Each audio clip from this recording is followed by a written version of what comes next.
In this video, we will learn how to face cleanup with Generative Fill AI in Adobe Photoshop.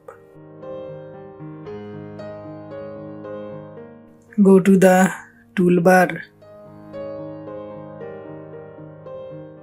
Click on the lasso tool.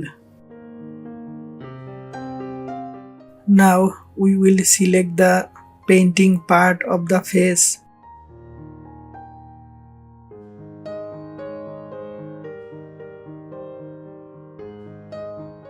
Go to the menu bar.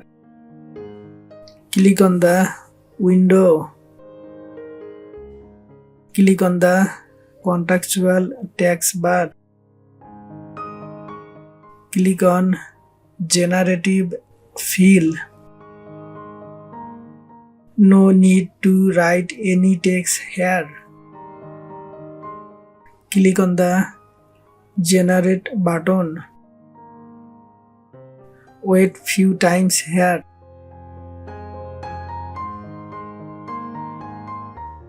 See that the painting part has been removed from the face.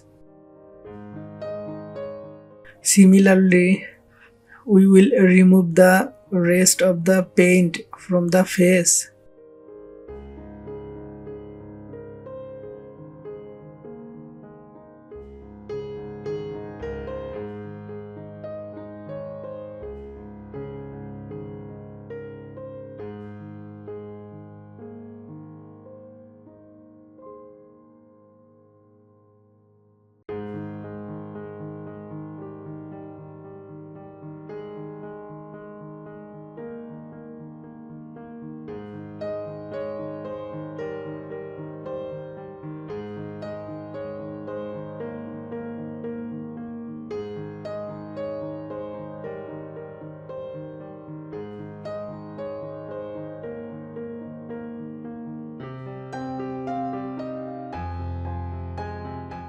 Thanks for watching the video.